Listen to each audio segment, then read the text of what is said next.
Magandang buhay mga kaibigan, nandito na naman tayo, nagkikita-kita na naman tayo. Mga kaibigan, ipapaalala ko lang yung mga ibang kinakatakutan ng ating mga kasama sa larangan ng pagraradyo. Isa na dito ay yung tinatawag na change polarity, pagkabaliktad ng baterya o supply. Ayan, isang kinakatakutan din yan mga kalodi. Kidlat. Ayan, ano pa ba? Yung pag-transmit ng hindi nakatune yung antena o kaya walang antena, hindi nakakabit yung kanyang aerial. At isa pa, mga kaibigan, ay yung paggapang ng mga insekto sa loob ng ating radyo. Kasi yung mga insekto na yan ay mayroon silang taglay na continuity o basa yung kanilang katawan. Kaya kung halimbawa may gumagapang na insekto sa loob ng radyo mo at nagpiga ka, may tendency na yan na mag-spark o mag-short. Ito Lodi, papakita ko sa inyo kung ano yung perwisyong nagagawa ng insekto sa loob ng ating radyo. Kung minsan kasi sa dami ng trabaho, yung hobby natin na pagraradyo, nai-stack natin yung ating gamit, hindi na natin napipiga. So andun na lang siya naka-display Lodi. Pero ipapakita ko pa rin sa inyo. Ito-troubleshoot natin Lodi ito. Okay Lodi, samantalahin ko muna yung pagkakataon para batiin yung ating mga kaibigan. Practical Antenna Home Bro, binabati ko kayo dyan. Anong say mo? Sa mga admin, binabati ko. Radio User PH Philippines, binabati ko kayo dyan. Towi Radio by Encel, binabati ko kayo dyan. Icon Vintage Homeboys, ayun mga old radio andito, binabati ko kayo. Ayun, binabati ko rin yung Boping Signos, ayan, baka naman. At binabati ko rin yung aking grupo. Ayun, pasensya na kayo, hindi ko masyadong nababanggit na yung aking grupo sa radio o sa Rescue Volunteer. Ayun, binabati ko yung aking grupo sa Deltans. Magandang buhay po sa inyo lahat dyan mga kaibigan, mga ka-41s. At istis lang muna tayo. Yun nga, yung mga activities natin ay napending dahil sa COVID na yan. Okay, binabati ko rin ang 144-200 radio group, ang himpilan na maganda at gwapo. Ayun, at binabati ko rin yung mga kaibigan natin nagpa-shoutout, nag-comment sa huling video natin muli na yung V8 na wala ng lobat. Binabati ko si John Cyril Dinila, magandang buhay. Michael Kalahatian, magandang buhay kaibigan. Abdul Macaurog, magandang buhay po. At sabi niya pa shout out 149810. Tiga Marawi po sila. Shout out po sa istasyon ninyo. More power po. At si Jason Aurit, magandang buhay mga kalodi. Jerome Nambio, another helpful video, sabi. Walang naman mga kalodi. Glenn C, okay yan Paps, magandang buhay po dyan. Ayun, nabati rin natin si Lito Braga. At sabi niya dito, Lodi, magandang buhay. Paano ba tong UB9R na in-order daw niya? May transmit pero ayaw gumana. Bagong-bago daw po yun eh. Ibig sabihin siguro Lodi, si Lito Braga, yung kaibigan natin, pagka nag-transmit siya, wala siyang boses na lumalabas, puro TX lang. Pero napag-usapan na namin to ni Lito Braga sa Messenger. At ayun nga, nagbigay din ako ng idea sa kanya, baka ito lang. Yung kanyang condenser. Ayun, naayos naman na. Okay na daw. Nag-chat siya sa akin. Tito Charlie, panalo yung Paog-Paog Radio Group. Hahaha. Binabati ko kayo dyan sa Radio Group Paog-Paog. At ang frequency nila ay 14378. Magandang buhay po dyan, more power sa grupo. Michael Paulino, magandang buhay dyan. Nice Lodi, pa-shoutout naman sa group namin. Tilapyang Michael Gate 573, pambira. Especially daw sa founder nila, si Sir Romeo 1 ng General Trias Cavite from 21. Okay. At Pax Hunter, shoutout. Daniel Silva, shout out Lodi. Magandang buhay dyan. Gary Reynosa, shout out, magandang buhay. At sa mga, okay Lodi, sa mga gustong magpabati, comment lang kayo sa video na ito para sa shout out. At the same time, Lodi, yung mga kaibigan natin dyan na napapadaan nga, sabi ko nga sa YouTube ko, konting pa-subscribe na lang. At kayo lang po yung inaasahan ko. Magandang buhay sa inyo lahat mga Lodi. So yun nga, gagawa na natin ng solusyon tong ating radio. At dito na yung kanyang video. Shout out! Shout out! Oh, shout out!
Zoom in lang natin, Lodi. Ayan. Kaya pala gustong gusto ng langgam to. Ito ang kanilang pinuputakti, Lodi, yung kanyang gum. Itong isa, ayan, medyo naidusog na eh. Ayan, oh.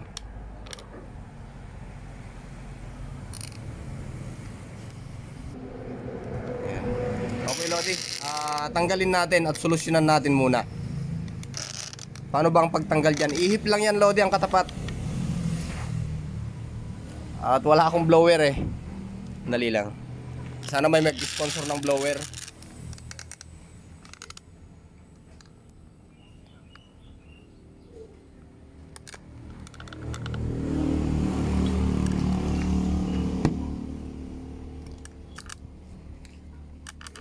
Ito ay IC2000, Lodi, ano.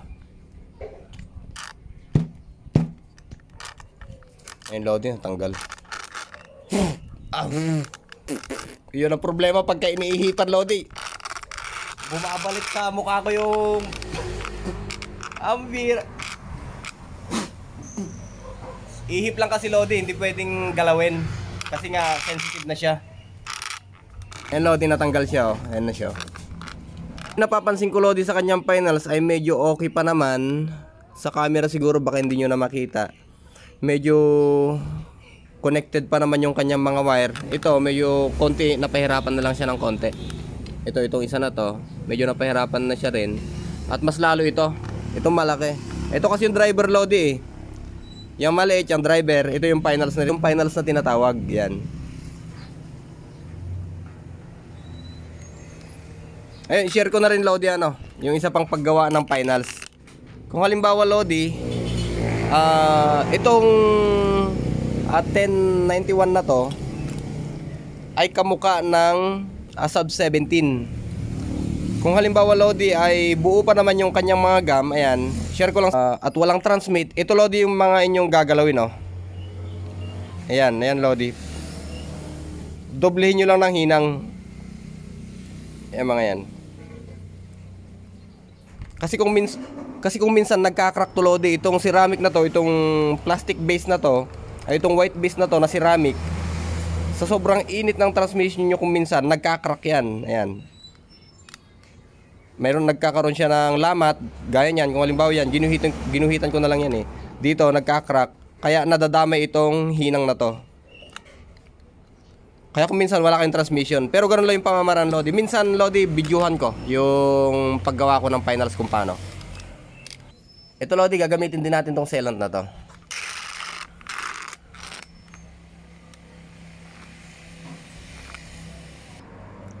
Okay, ang paglagay ng sealant, Lodi, para at least makargahan natin ng balat muli yung natitira mga wirings niya. Dahan-dahan lang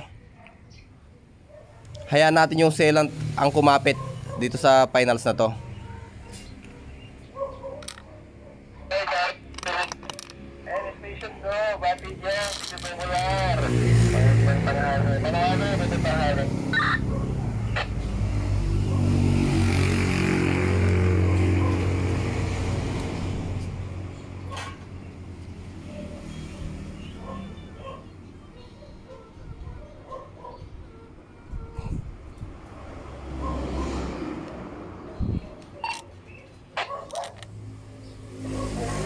Dito ba wala ng manong ate? Dito ba wala? Hindi ba brownout din sa inyo?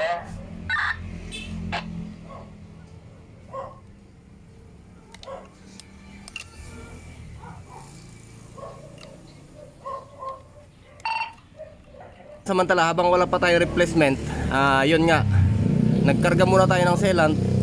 At least magamit lang muna. Maya-maya lang, pagkatapos natin mapatuyo yan, ipapadaan natin sa SWR kung okay na siya. So, kung ano yung magiging feedback nito mamaya pagkatapos nating i-testing. Ayan. Isa ito sa pinakamaselan din na radyo, Lodi. May mga suksukan ito, nagkukorrosion yung mga connection na yan. Yan. Ito. Yung pin. Ewan kung ilang bilang yan, yung pin na yan. Papunta dito sa kanyang board, sa may front panel. Nagkukorrosion din yan. Yan din ang sakit niyan Pero magandang gamitin.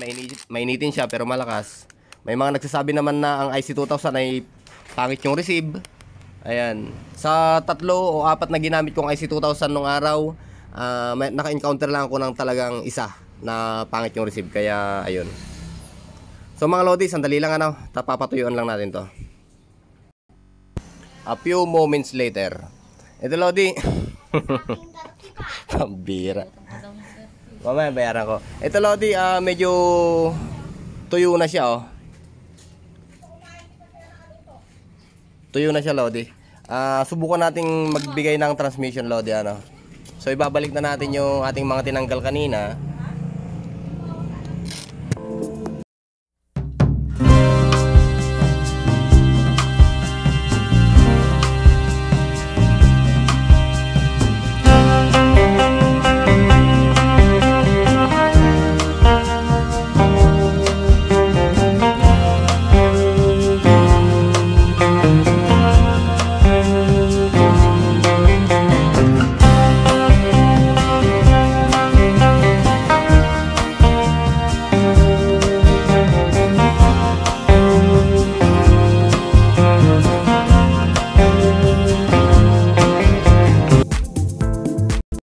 This is SWR yung ating IC2000.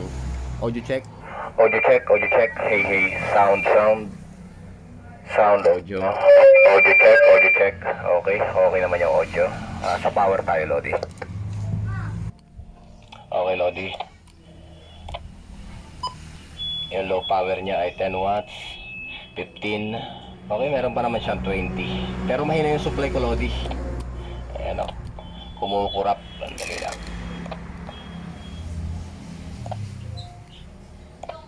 Kumukurap yung kanyang dito. Kumukurap yung kanyang ilaw. Pero kung iloloadan natin to ng mas mataas na dito, mas mataas na volts, baka kaya niya siguro na itaas pa yan. Kumukurap yung aking supply, Lodi. Ayan pati yung aking screen kumukurap din. Okay, hanggang dyan na lang muna, Lodi, yung ating tutorial So sana nakatulong, Lodi, yung sinare ko sa inyo. Buhay po sa inyo lahat, mga Lodi. At Sa mga kaibigan ko dyan, magandang buhay. Sana nakatulong sa inyo itong konting video na to. 73, thank you.